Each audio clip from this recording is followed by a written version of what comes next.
So what we were able to do is to go out to an online auction site and buy 2 machines. Less than $100 is the cost of entry into your exploitation and vulnerability research. So this is what the machines look like when we booted them up. They're fully assembled. So now what we'll start to do is dissect them and see what we can find out as far as exploitation vectors. So I've only had access to this for a few minutes. I mean, literally a few minutes. And I can already see the threat landscape of this machine. I have a DB9 port here. I see the chip for the operating system is not glued in. Pretty carefully, I can pull that out. Now what that's going to allow me to do is to leave the machine behind, and I'm going to take this chip and put it inside of my reader writer and start looking at what's installed on it and what the OS has for exploitation potential. Another thing that's disconcerting to me with this is that this is the smart card, and on the back side of this I can see that the communications cable is not secured either. And that would allow for someone to put a shim in here. If someone wanted to install a defeat device, they could put it right here and then plug it back in so the smart card would function as normal, but it would change information as it goes in. All the model numbers are on these chips, which really they should have been removed or redacted or ground down. I mean, I can clearly see that this has 1 gigabyte, so I'm assuming that that is probably on the cache side of it. We have way too much information on here. All of these here start to have a piece of the puzzle that you can put together to start formulating your exploitation vectors. So what we have here is a smart card, and this is from our Hack the Vote initiative that we did. In this particular machine, there's 3 different cards. One's a supervisor card, the other is the actual voter card when someone goes in to vote, and then there's a 3rd card as well. So what would happen is that the person inserts the card, and we're going to see that it's not reading our card because we've yet to load it with the code. But the fact that it is detecting it is kind of interesting. We're going to look at some system logs. First of all, what strikes me as being interesting is that this is saying that it's using OpenSSL. It gives the version number, which is bad because if there are any exploits into that, then we know exactly what version it is. We can see that there was an administrator card that was inserted, and then it had the original date and time, and then we'll see down here where the date and time was set with the administrator card. Now, what's disturbing about that is that if this machine was to be booted up before the election day, someone could insert an administrator card and then pre-populate some votes. We see down here, this machine's actually done 1,434 votes from what we can tell. So with this, it's just kind of disturbing that someone could change the date to either close the precinct a few hours early or maybe pre-populate with some votes. We don't know quite what precinct this came from because it just says Stark County. So we're just going to see if we can find any other information in here.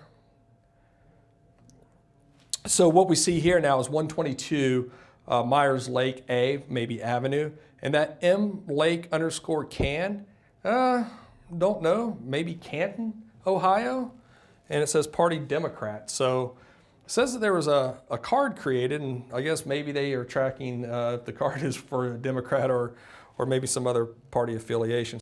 So just having the precinct information, now I know what machines are being used in the precinct. So like I said, we have 2 different style voting machines, but we know for a fact that that precinct possibly uses this style. So if I'm going to exploit that precinct, I'm going to do it with this style machine. So that's some pretty good information.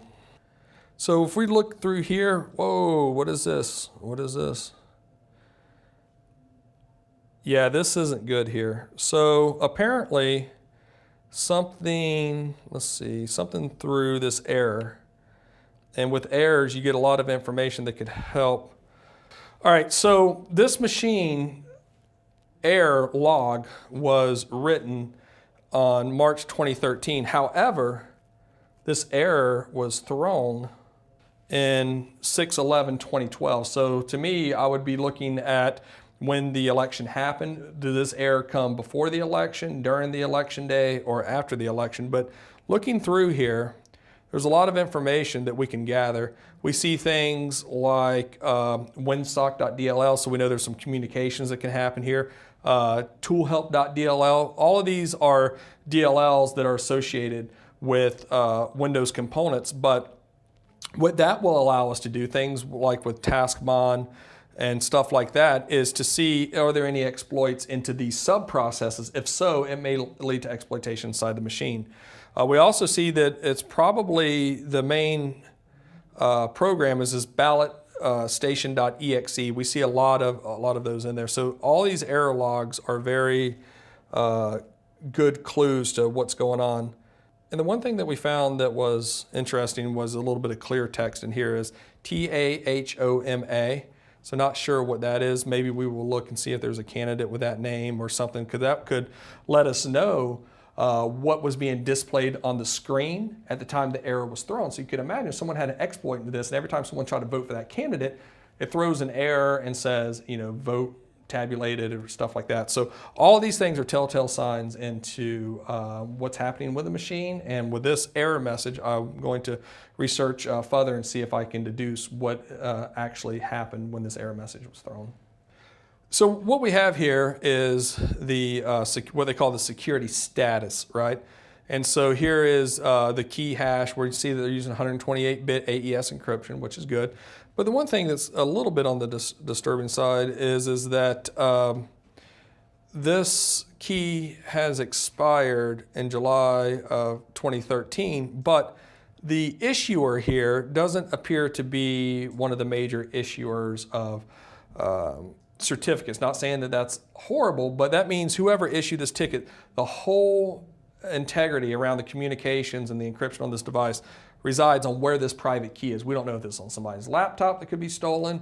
We don't know if this is inside of a secured air-gapped network, as most of the certificate authorities are, and stuff like that. After looking at this for the limited time, and looking at the amount of information that this device has given us, that's not necessary. And also, all this information is being gathered without us doing any kind of exploitation. We showed you a few things that we would start looking at, but the fact is that this machine booted up and presented us this information is a little bit disturbing. This is yet giving up more stuff. So we see that it says data transfer over SSL and TLS. So we know that there's some IP-based data transfers that can happen. We showed some communications chips on there. We see that there's user-defined security keys and supervisor pins. User-defined.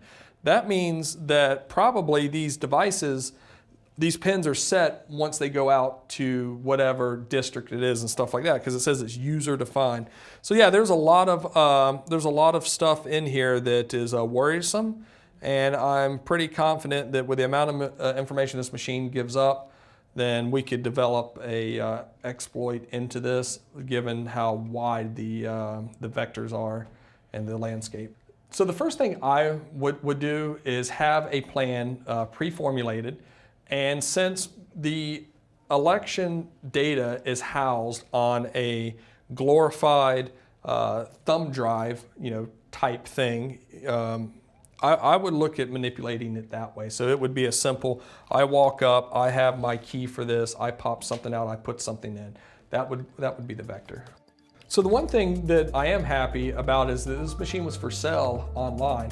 So hopefully this precinct has updated their machines. However, this same machine is probably one that's being used in one of 9,000 other precincts around the US.